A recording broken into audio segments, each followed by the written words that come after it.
Hey guys, in this video I want to show you how I illustrate my clouds. It's quite consistent most of the times. I don't really change the clouds up too much. I only use one particular brush most of the time. It's the built-in Procreate brush called the Rainforest. If you go to organic, there is a rainforest brush that looks like this. This is the one that I use most often. Choose a very light blue. Now I've done a little base, just a really blank sky, and I just got a little bit of grass and the city showing behind. A very, very basic little illustration to start us off. Now what I usually do is do a little bit of a background, like a little base, so I know where the clouds will locate. So just keep the opacity quite low. Clouds are one of the most easiest things in my opinion because they're so random. There's no particular rule to it, how the shape looks, how big it is. So I usually don't follow any sort of reference photo. I'm just going to do this really free form. I'm going to keep it quite light because it's just a little base layer. So I'll put one here, maybe put one behind.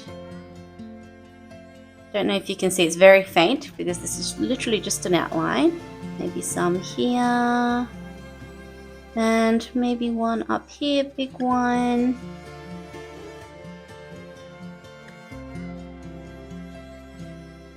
Don't put too much pressure on your hand.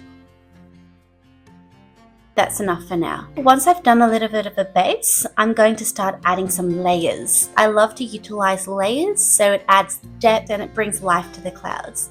So maybe make it a little bit lighter blue, almost close to white, and then bring the opacity up. And then I'm going to add some definition. So here.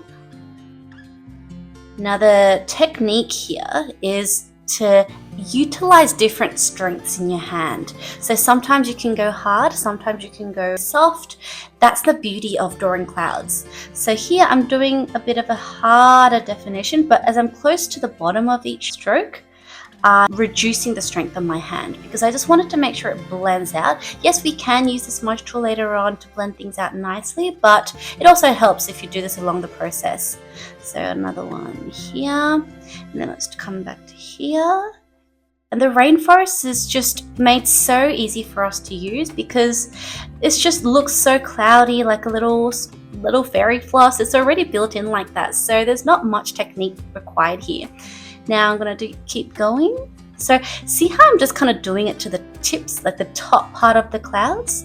Because I'm assuming the sun is coming maybe from the top downwards. Maybe if you think of a direction, I might think of it coming from the left top downwards. So there's more light on the tips of the clouds, so on the top. So that's why I'm making the top parts more white, more prominent. But again, we can fix it along the way, but I like to put some definition in the tips like that. Now let's do this one. Just really let yourself be free doing this. And then reduce strength for the bottom parts just to make sure it blends nicely. Now another one here.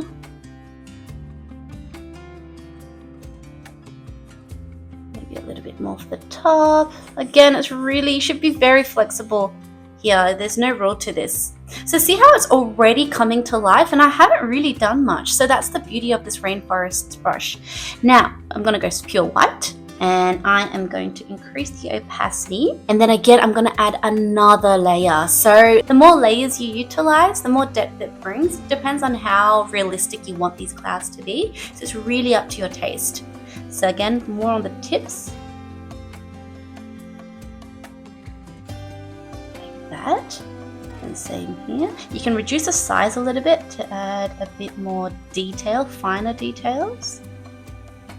And same here, just more to the tips. Add more strength to the top part.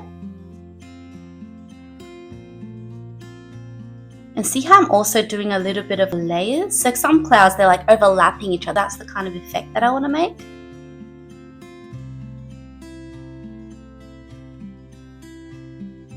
Same here. See how I'm doing a bit of a layer? And another one here.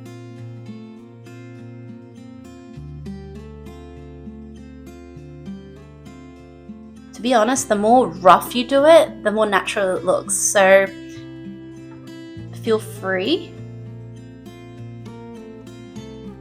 And as I keep saying, the beauty of this is there is no mistake. Okay, I actually already kind of like what this is looking. Now I'm going to add a little bit more finer detail. I'm going to actually put the opacity straight to 100%. I'm going to add a little bit more definition. So I might add just a little bit. You can reduce the size if you need to, just like on the front parts. Because sometimes there's clouds in the front area, like little clouds that are just overlapping. I hope that makes sense. Like that. I hope you see what I'm doing, like just to add a little bit more texture.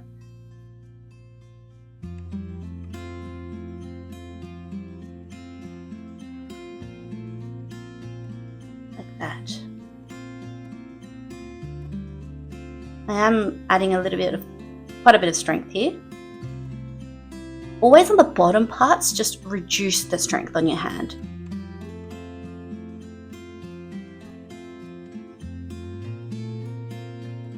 Just a little bit more. Don't overdo this unless you want it really detailed. Maybe a little bit more here. And if you want, you can add little mini clouds here and there. So sometimes I just like to put a little bit of mini clouds just floating around randomly. Maybe another one here. It's a very sunny day, sunny, cloudy day. Now, if you want, to be honest, I'm actually quite happy with what I have. But if you want to add that extra detail, utilize the smudge tool. And here you can use the same brush. You go to organic, the rainforest brush, and then just smudge out the bottoms. If you want to make it really, really soft and pure, the smudge tool will come in handy. Sometimes I just like it really rough, so I don't even bother using the smudge tool. But again, it all depends on your own preference. So you can see that the bottom's just like blending in with the sky. Finally, what I sometimes like to do is add a little bit of color, maybe like a darker blue. And then I reduce the opacity. The reason why I'm reducing the opacity is because I wanted to make it look really natural and not very abrupt. So you got to remember the clouds usually have shadows and a lot of layers. Over the small clouds, over the big clouds, there's a lot of shadow going on. So if you want to emphasize that, you can use this technique. So just in between here and there, just add that depth. So add that little color, just darkness. Maybe that's a bit light. Maybe I'll just go a little bit darker and maybe more towards the bottom because I want to add the shadow effects. So a bit more gray is fine. So just a little bit of shadow. And then same here. You can completely skip this step if you are happy with the outcome. Like see here, that's already kind of showing that shadow effect even without me doing this. But again, extra detail, it doesn't hurt.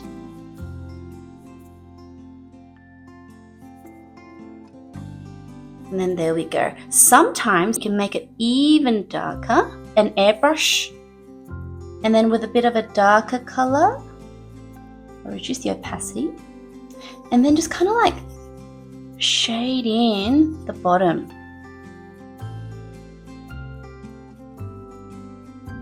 If you'd like it a bit more of a